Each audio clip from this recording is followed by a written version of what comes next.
You are not broken. You are not ungrateful. Your brain is just working exactly as it was designed to by millions of years of brutal evolution. It is a biological survival machine. Have you ever wondered why satisfaction feels so incredibly temporary? To understand this, we have to travel backward in time. Imagine your ancient ancestors on the savannah. They lived in a harsh world where survival was a daily struggle, and finding enough calories to stay alive was a constant, grueling battle. They finally find a bush loaded with sweet berries. But what would happen if that feeling of satisfaction never faded? They walked for miles across the unforgiving, sun-baked landscape. Every single calorie burned was a massive risk to their immediate survival. They finally spotted that vibrant green bush in the distance, and the sudden rush of energy they felt was their dopamine system commanding them to run toward it.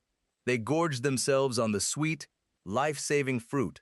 What happens to the human mind when the belly is finally full? The brain immediately begins plotting the very next move. It does not allow the body to rest for more than a few hours.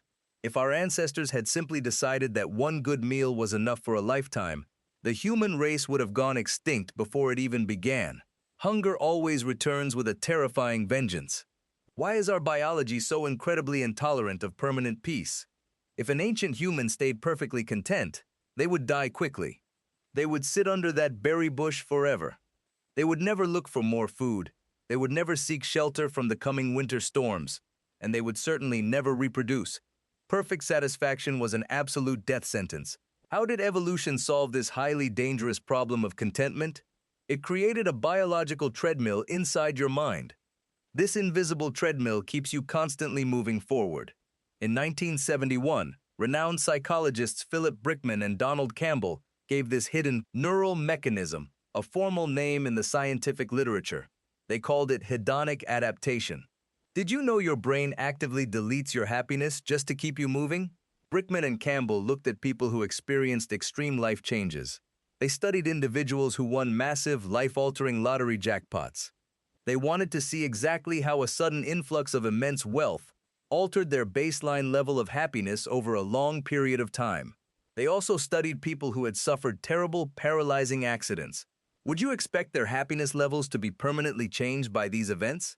You would think the lottery winners would live in perpetual bliss. You would assume the accident victims would remain permanently devastated. But the rigorous psychological data revealed something terrifying and deeply profound about the fundamental nature of the human condition. Within a few short months, both groups completely returned to their emotional baseline. Why is your mind so obsessively driven to return to zero? This rapid return to zero is a fundamental law of human psychology. It applies to your career, your relationships, and your physical possessions. You can spend 10 grueling years working toward a massive promotion, fully believing that this single event will permanently cure your internal anxiety. You get the promotion on a Tuesday morning. How long does it take before you start worrying about the next promotion? Usually, it takes less than a single month. Your brain rapidly recalibrates to the new office and the new salary. The extra money simply becomes your new normal, and suddenly the slightly larger house down the street starts looking absolutely essential for your risk. You are running faster just to stay in the exact same place. Is there any possible way to outsmart a system that lives inside your own head? Because zero is exactly where hunger lives. Zero is the biological state of wanting. Evolution does not care if you are happy, because feeling happy does not actually help you survive or pass on your genetic code. It only cares that you stay alive. So, what specific chemical drives this endless, exhausting pursuit of more? You probably think the answer is obvious. You think it is dopamine.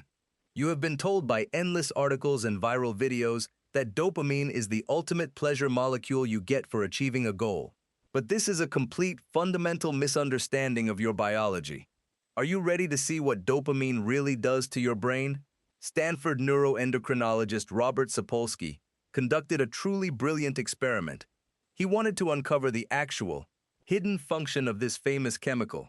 He rigorously trained monkeys to pull a mechanical lever whenever a specific light came on, rewarding them with a sweet treat. Sapolsky measured their brain activity during the entire process. When do you think the massive dopamine spike actually happened?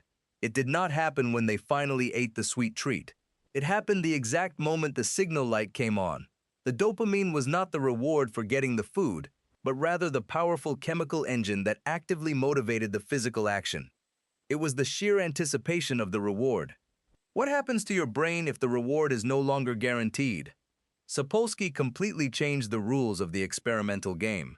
He made it so the monkey only got the treat 50% of the time. Logic naturally suggests the dopamine spike should drop significantly, because the reward is now much less frequent and far less reliable. Instead, the dopamine levels inside the monkey's brain absolutely exploded. Why does unpredictability make your ancient brain crave the reward even more? Because uncertainty requires a massive amount of motivation to overcome. Your brain pumps you full of biological drive to ensure you keep trying. This is the exact same evolutionary mechanism that keeps you mindlessly pulling the lever on a bright casino slot machine. It is the dark engine behind every modern behavioral addiction. Do you see exactly how your ancient survival wiring is currently being hijacked? This behavioral loop is the dark secret of the modern attention economy. Every single app on your phone is a highly engineered Skinner box. The brilliant designers in Silicon Valley explicitly studied Sapolsky's monkeys, and they used that exact same variable reward schedule to design your endless social media feeds. Every notification badge is a flashing signal light. Do you realize you are pulling a digital lever thousands of times a day? You pull down to refresh the screen. Sometimes you get a massive hit of highly engaging, entertaining content. Sometimes you get absolutely nothing but boring updates, and that precise 50% failure rate makes your ancient brain lose its absolute mind.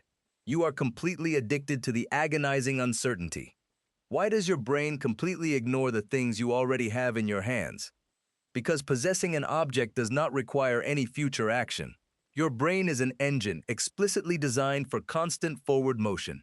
It completely devalues everything you have already secured, and it highly exaggerates the value of everything that is currently just out of your physical reach. The grass is quite literally always greener on the other side of the fence. Have you ever noticed how the thrill of online shopping dies the exact second the package actually arrives? This brings us to a crucial, terrifying distinction in your brain architecture. Kent Berridge is a biopsychology researcher at the University of Michigan.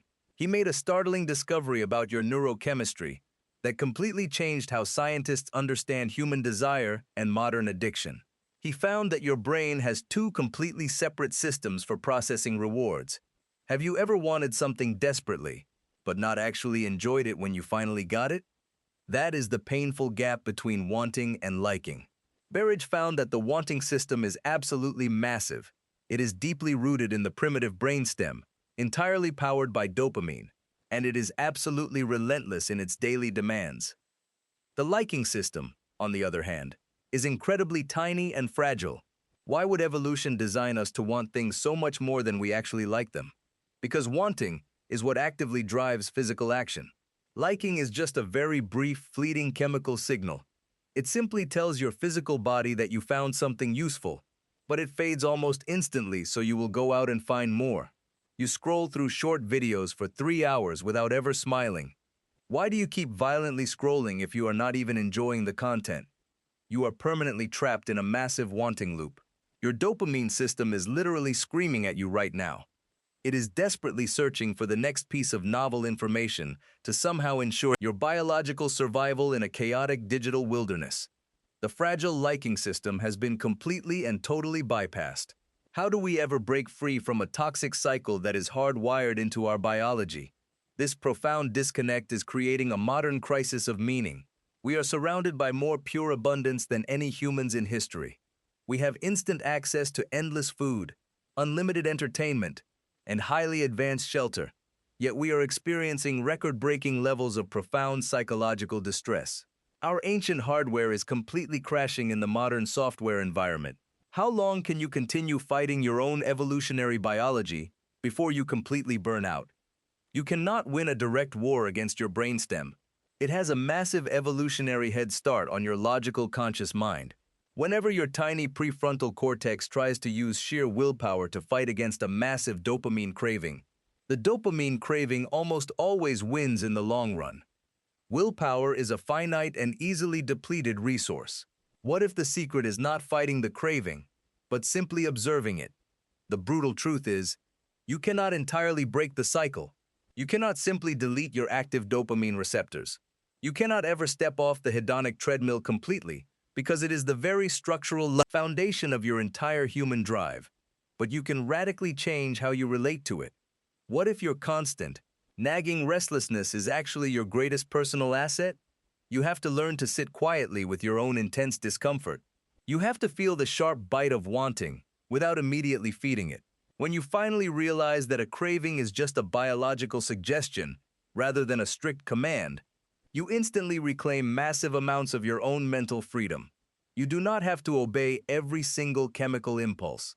Can you imagine the power of feeling completely unsatisfied and simply being perfectly okay with it?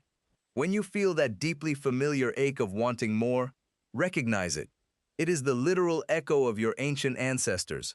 It is the same ancient biological engine that successfully pushed humanity to survive the brutal winter and bravely cross the terrifying oceans. Every towering work of art and every massive scientific breakthrough was built by people who were profoundly unsatisfied. Are you finally starting to see the profound beauty in your own discontent? You do not need to be a passive slave to every modern technological trap. You can actively choose exactly where to point your massive wanting system. You can consciously point it at learning a complex new skill instead of mindlessly buying a new plastic product that you do not really need. You can forcefully point it at building deep, meaningful human relationships. Will you let your ancient, primitive brain drive you blindly, or will you firmly take the wheel? The deep feeling of dissatisfaction will always, inevitably return. The shiny new object will always become completely normal and boring. The intense thrill of the major achievement will always quietly fade into a distant, blurry memory. This is absolutely not a glitch or a bug in your biological programming.